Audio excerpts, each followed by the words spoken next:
मेरे प्यारे बच्चों, मैं उमेश सर, आपका स्वागत है माय यूट्यूब चैनल यानी आपका channel KS online teaching centre. तो बच्चों, आज हम शुरुआत कर रहे हैं क्लास 10th का द्विघात समीकरण।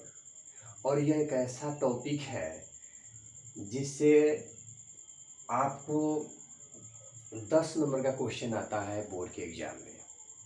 और मैं पहले बता चुका हूँ कि जिस तरीक़ा से मैं मैथ आपको पढ़ाऊँगा, अगर उसको आप गेन कीजिएगा और मेरा जो क्लास होगा वो प्रतिदिन आपको 10 बजे तक वीडियो मिल जाएगा। अगर उसको प्रतिदिन आप रूटीन बनाकर उस वीडियो को अगर देखते हैं, उसके माध्यम से पढ़ते हैं, तो हमको नहीं लगता है कि आपका एक भी क्वेश्चन छूटेगा।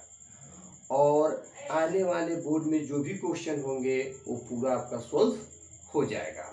तो चलिए, यहाँ लिखा हुआ है द्विघात समीकरण, आवश्यक तथ्य तथा सूत्र। आप चूंकि देख पा रहे होंगे द्विघात समीकरण क्वाड्रेटिक इक्वेशन।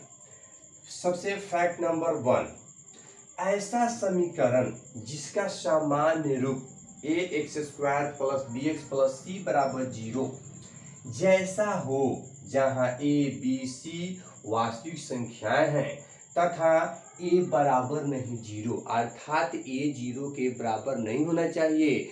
क्योंकि बच्चों आप जानते हैं कि अगर a बराबर 0 होता है तो यहाँ a की जगह पर 0 होगा, तो a 0 से x में मल्टीप्लाई होगा तो 0 हो जाएगा। तो यहाँ क्या बचेगा, bx + c, जो रैखिक समीकरण है।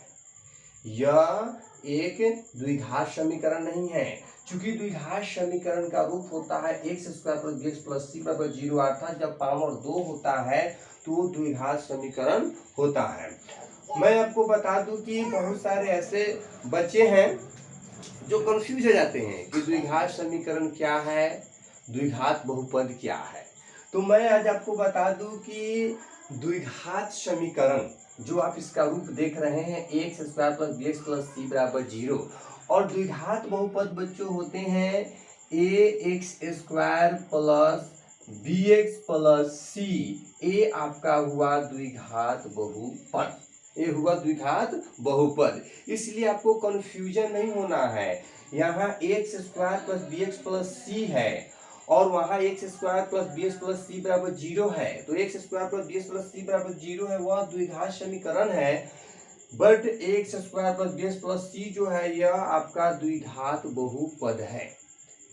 इसलिए आप बच्चों इनमें कंफ्यूजन नहीं होंगे। ओके, फिर हम आते हैं, ये क्या कहलाता है, हम थे कि a बराबर नहीं 0 एक द्विघात समीकरण कहलाता है।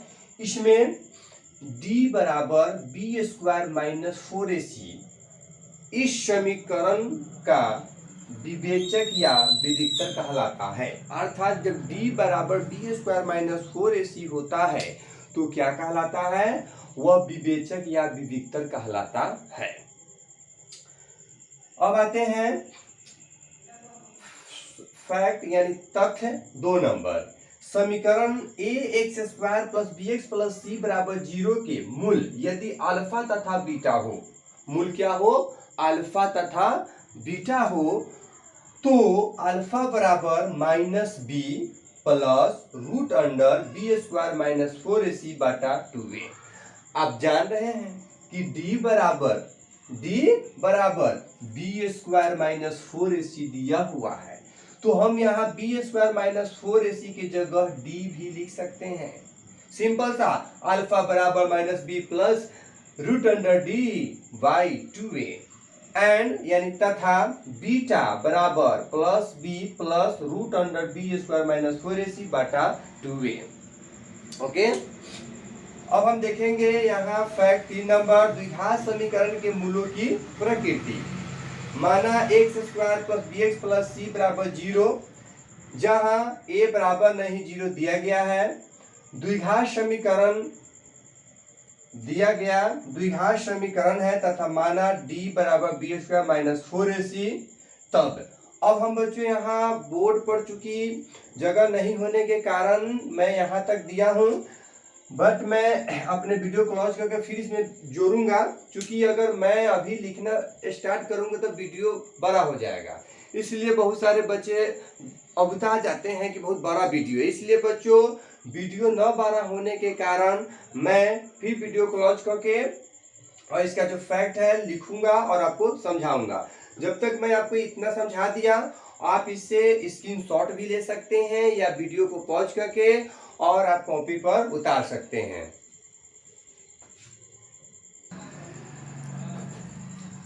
तो आइए बच्चों, हम आपको बताए थे तब के बाद यहाँ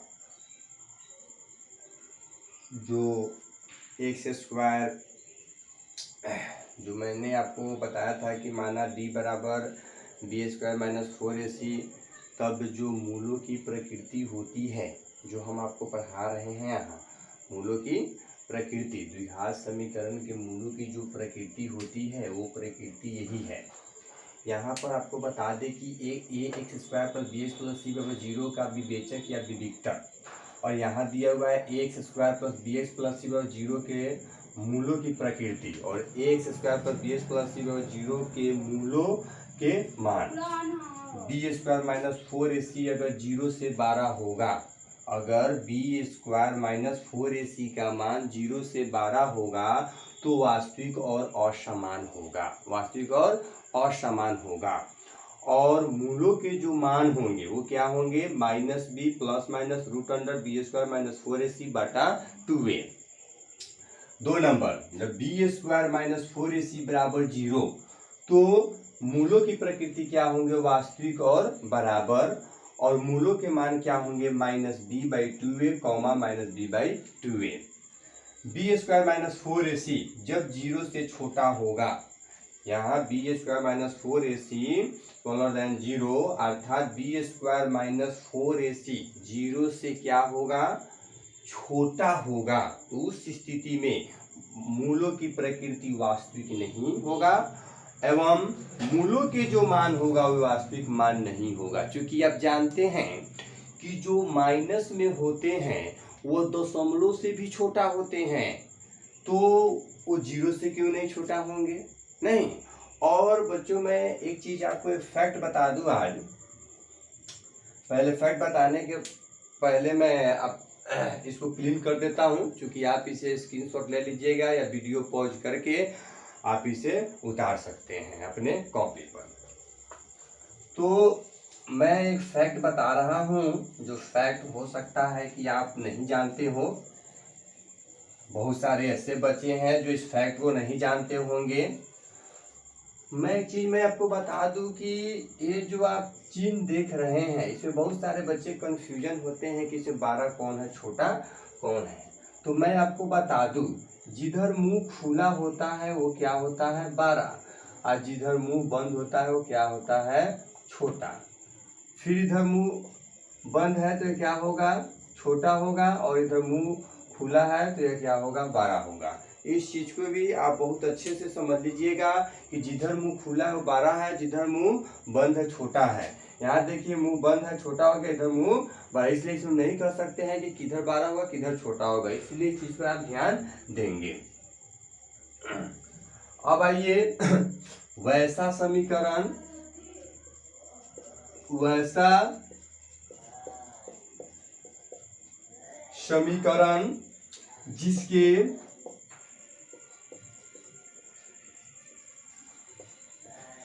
मूल अल्फा तथा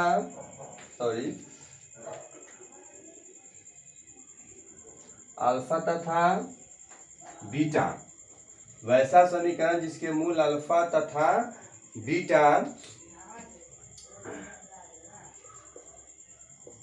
हो नहीं, उनका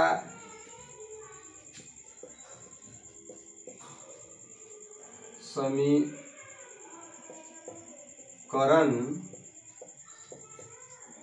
बनाने का रूप होगा x square minus alpha plus beta into x plus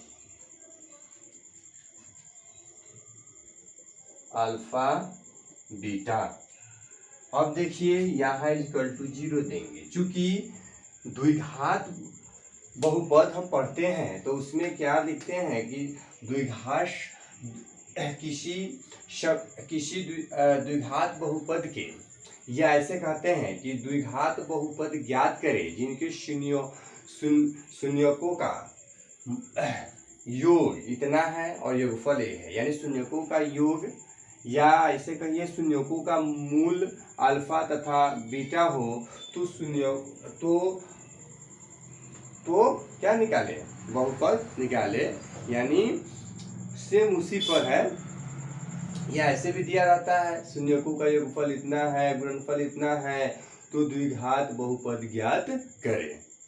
तो सेम उसी पैटर्न पर है कि वैसा समीकरण जिसके मूल अल्फा तथा बीटा हो, तो उनका समीकरण बनाने का रूप क्या होगा, x square minus alpha plus beta x plus alpha beta x. Okay, अब आइए मैं अब चल रहा हूँ बाबू, ये आपका इंट्रोडक्शन हो गया। अब थोड़ा क्वेश्चन सोल्व करा दूं। मैं पहले बता दिया हूँ कि भले ही मेरा वीडियो ऑफलाइन है, मैं समझता हूँ, लेकिन आपको लगे कि मैं सर से ऑनलाइन पढ़ रहा हूँ, क्योंकि आज मैंने तथ्य बताया, आज तक जो तथ्य था, सूत्र था, बता दिया। अब इस पर कुछ क्वेश्चन करा दूंगा, फिर नेक्स्ट वीडियो में जब हम मिलेंगे तो फिर इसका एक्सरसाइज कराएंगे। अगर आप इसको अच्छे से याद कर लेंगे, ईमानदारी से, लगे कि मैं सर से ट्यूशन ही कर रहा हूँ, तो अगर आप इसे याद कर लेते हैं, जो मैं शॉर्ट क्वेश्चन दे रहा हूँ उस क्वेश्चन को 2 बार 4 बार रिवीजन कर लेंगे, तो आपको लेसन बनाने में कहीं दिक्कत नहीं होगा।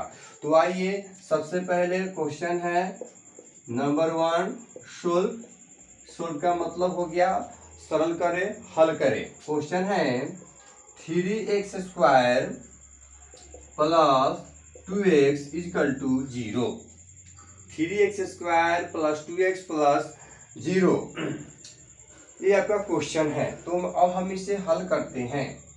ओके, ये आपका क्या है, क्वेश्चन है नहीं। अब हम इसे क्या करने सर अब हम इस क्वेश्चन को, या मैं एक्चुअली मैं ऐसे भी कर सकता हूँ,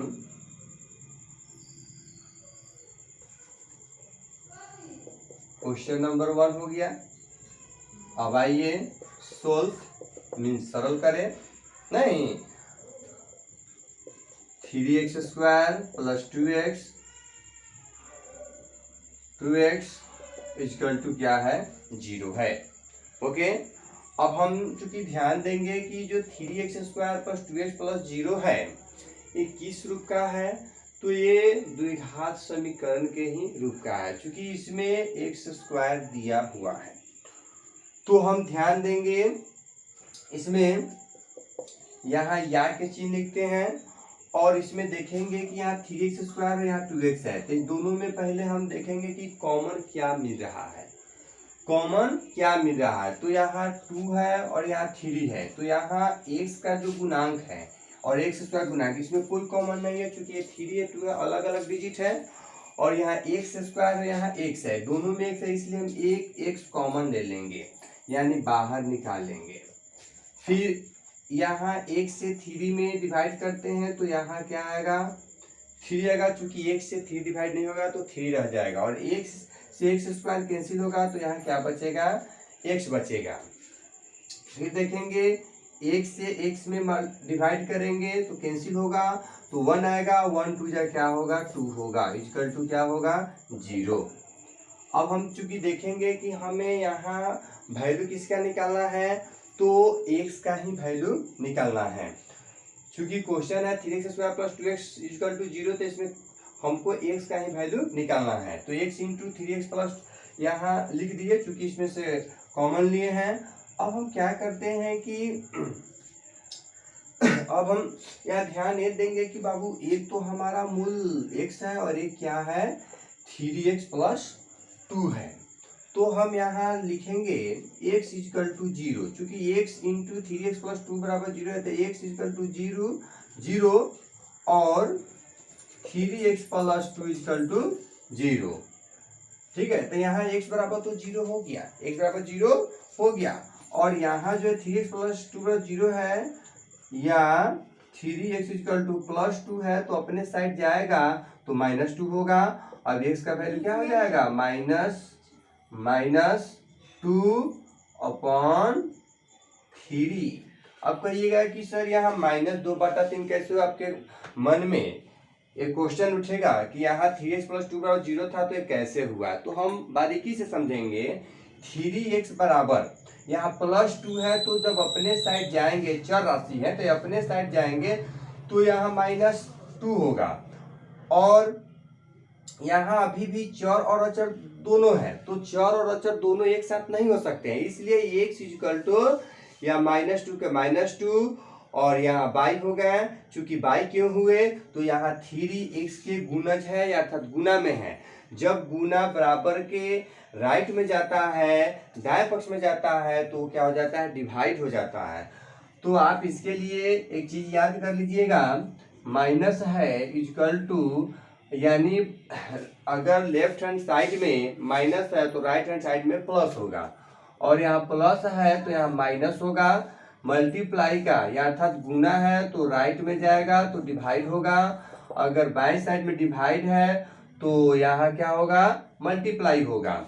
इस चीज को आपको फैक्ट याद रखना है। और एक चीज और हम आपको बता दें कि यहाँ अगर माइनस है तो बराबर के दाएं तरफ प्लस होता है, यहाँ प्लस है तो बराबर की तरफ माइनस होता है। ओके, इस चीज को हमको ध्यान रखना है कि अगर बराबर के लेफ्ट हैंड साइड में माइनस है तो राइट में प्लस होगा, अगर इधर प्लस है तो उधर क्या होगा, माइनस होगा। फिर कुछ और भी चिन्ह के बारे में बता दूं, minus into minus equal to plus, ये भी याद कर लीजिएगा। Plus into plus equal to plus into plus equal to plus, sorry, minus into plus equal to minus, plus into minus equal to minus. मैं कभी एक वीडियो इस पर बना के डालूंगा तो आपको और भी अच्छा समझ में आ सकता है।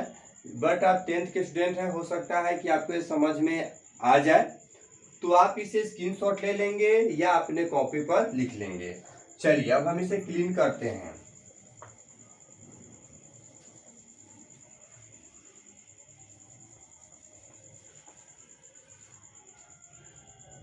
देखो तो वीडियो कर लेंगे।